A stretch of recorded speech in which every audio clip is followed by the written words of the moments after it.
You flog this child as if flogging is not enough. You're kicking, you're knocking the child, and all that. One person.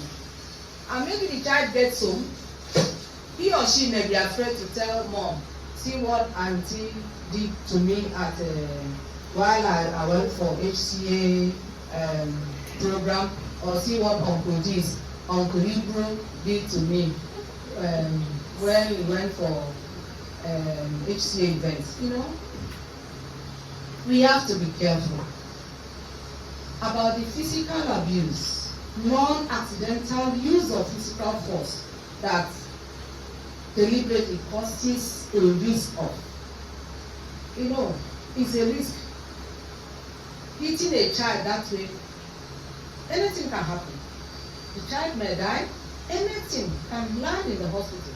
And if that happens, what do? You begin to beg or what? You cause embarrassment to the organization, your family, the church at large. So we try to avoid such acts. Physical force includes, but is not limited to, hitting, as I said, shaking, kicking, pinching, just draw the ear, draw, pulling, grabbing, burning, torture, and other physical acts. The next one, emotional abuse. Emotional abuse. It may be rare in let's say natural families, but this is often very common in families like maybe broken homes, or a family that the mother has died or something. They bring in another woman as a wife. The person comes and takes advantage, uses the children as if, you know, they don't care.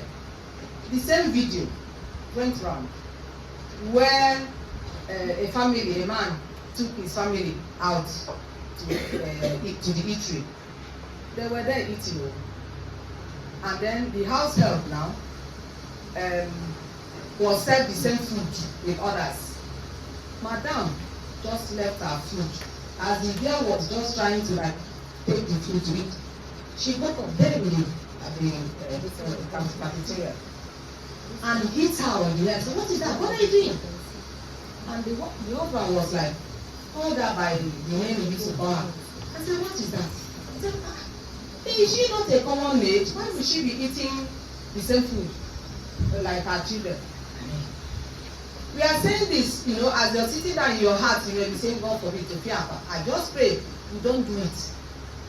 Not to Tufafa now that we are not in a seminary or convent or in somebody's house as a married woman or married man to maltreat another child, a child created in the image and likeness of God, just because he or she wasn't given birth to by you. Emotional abuse. The harm done. This is harm done by persistent or severe emotional ill-treatment or rejection, such as degrading, punishment, workload, punishment. You know, you punish the child because it's not of your own blood. You just punish over discipline the child. I know cases where children were locked out in the cold. Somebody was locked out outside in the cold for whatever reason. And such a person, as we heard earlier, it affects the child's developmental growth. Even as the child grows, you know, later in life, it will affect him or her. We are saying this so that you will be aware. I know you know, but just to like avoid doing this, prevent it, and then to report is one of the we are expected to report. If you happen to be aware of any of these abuses, it is your duty, directly or indirectly. That's why you have somebody like Sister there.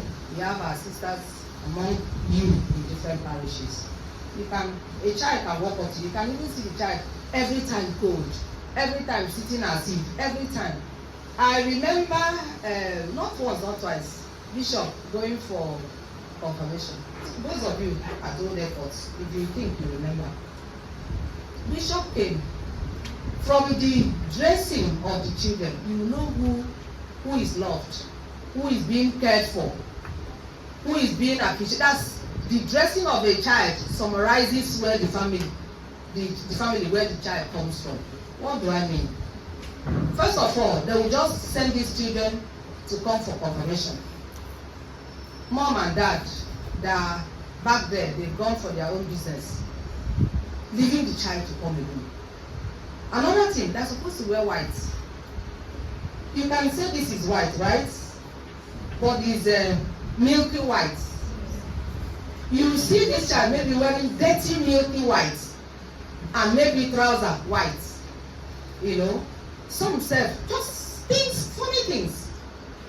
And then the name even. Our bishop, being who he is, will always, in fact, the last time he just disgraced. Ask how many parents, the parents of the children stand up, how many, very few of them stood up. And that was the genesis of, in fact, took a letter much of his sermons for that day. He dwelt on it, cautioned the parents, spoke to them in a way that I don't know whether they still remember.